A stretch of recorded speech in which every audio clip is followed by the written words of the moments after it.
Si on parlait rangement de papier, pour avoir enfin un tri simple, mais surtout durable.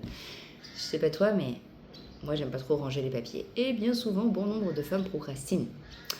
Mais en fait, je me suis rendu compte que souvent on procrastine parce qu'au final, on sait même pas comment faire.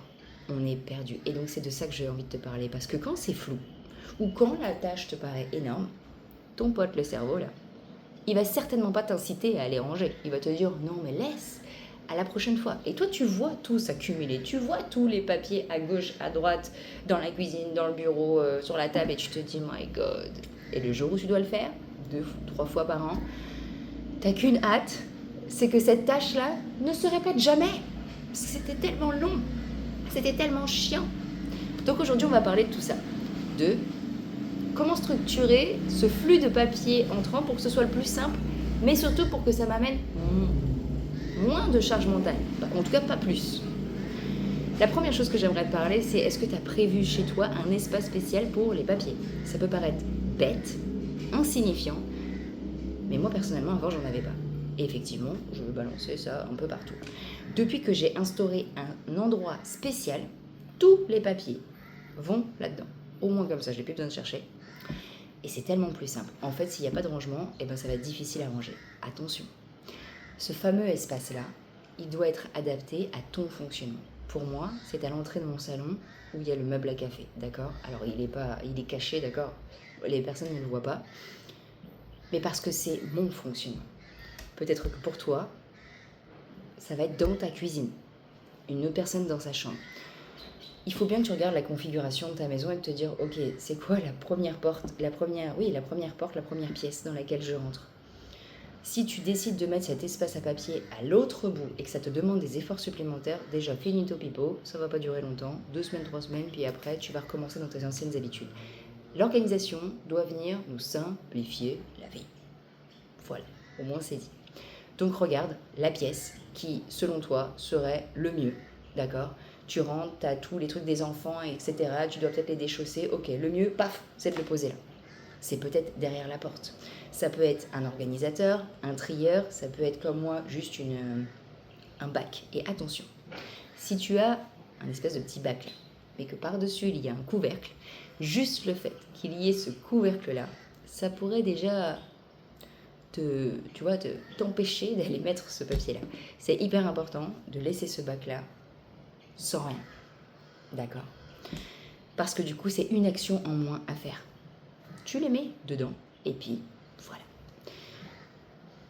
Maintenant, comment gérer les papiers entrants? Il y a plusieurs méthodes. Il existe autant de méthodes d'organisation que de personnes parce que nous sommes tous différents, on n'a pas tous les mêmes valeurs, etc. D'accord? Je vais te parler d'abord de ma méthode et ensuite je vais te parler d'une autre méthode qui est assez courante que j'entends parler. Peut-être qu'il en existe d'autres et tant mieux, mais si en tout cas une des deux te parle, teste et puis tu verras. Moi, ma méthode, c'est la simplicité dans tout. Donc, dans les papiers, simplicité. J'ai un tiroir où il y a un bac, d'accord? Pour toi, ça peut être une boîte à chaussures, ça peut être, on s'en fout, ce que tu veux. Et à l'intérieur, tous les papiers, que ce soit photo d'école, que ce soit documents administratifs, un truc de la banque, j'en sais rien, je fous tout là-dedans. Et je ne range pas tout de suite, ok? Et quand ça me chante, parce que je suis une personne qui avance en zigzag, je suis pas une personne qui avance de manière rythmée, genre tous les samedis matins je vais ranger mes papiers, mon Dieu tu me dis de faire ça, ça m'énerve, d'accord? Et bah du coup quand ça me chante, généralement c'est une fois par mois, je le fais.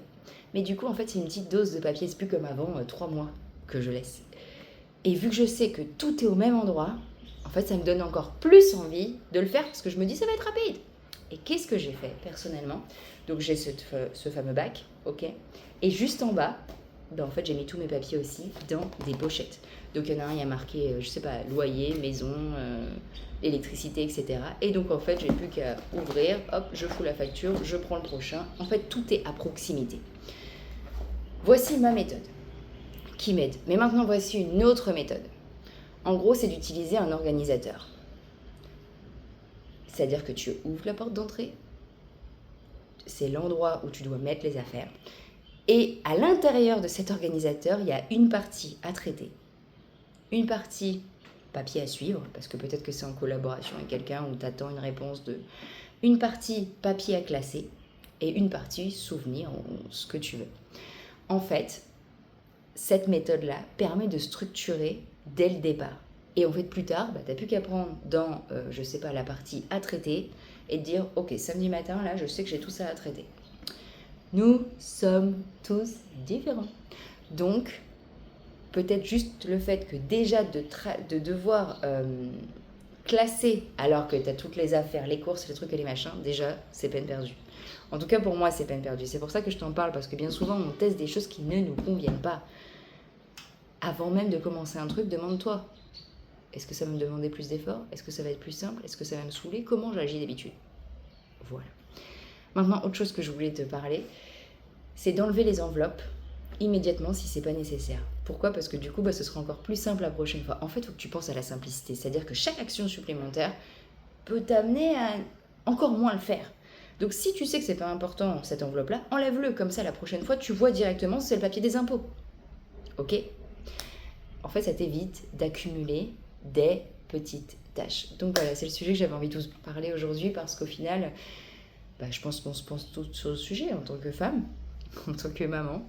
Il existe plein de méthodes pour ranger ses papiers. Si tu en as d'autres, n'hésite pas à nous les partager. Je pense qu'ensemble, on va plus loin. Et donc, du coup, voilà, mais teste. N'hésite pas à tester. Et tu te mets un timer en te disant, ok, dans 2 semaines, je me mets un réveil et je vais voir ce que ça a donné, ou dans 1 mois, ou dans 3 mois. Ça me convient, très bien, je continue. Ça me convient pas, roule ma poule, je change. Le nom de cette chaîne, c'est plus de kiff à ta façon. Donc, c'est lié à tout.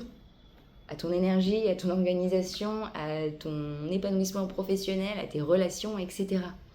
Pars de toi et organise ton organisation par rapport à toi. Et ne fais pas l'inverse, que ce soit ton organisation qui finalement va venir t'organiser. Je ne suis pas sûre que ce soit très français, mais je pense que tu as compris. Finalement, en fait, une bonne méthode, c'est celle que tu arrives à utiliser simplement et durablement. Et donc ça m'a aidée, et donc je me suis dit que ce serait cool de te le partager parce que sûrement toi aussi, peut-être que tu es en train de te chercher à l'intérieur de tout ça. Voilà le sujet que j'avais envie de te parler aujourd'hui. On ne se rend pas compte à quel point parfois en fait on utilise des méthodes, des astuces qui ont fonctionné pour la voisine mais qui ne fonctionnent pas pour nous et qui nous épuisent et qui nous ramènent de la charge mentale. Et donc la manière dont en fait, tu vois, moi je vois l'organisation, c'est vraiment pour justement ne pas t'amener plus quelque chose, plus de charge mentale, plus de kilomètres, plus de papier, plus de pas, plus d'efforts. Mais non, c'est l'inverse justement, de se dire, ok, qu'est-ce qui peut venir me simplifier la vie? Voilà. J'espère que ça aura pu t'aider. N'hésite pas à partager ce podcast à une femme qui en aurait besoin autour de toi. N'hésite pas à liker ce podcast-là.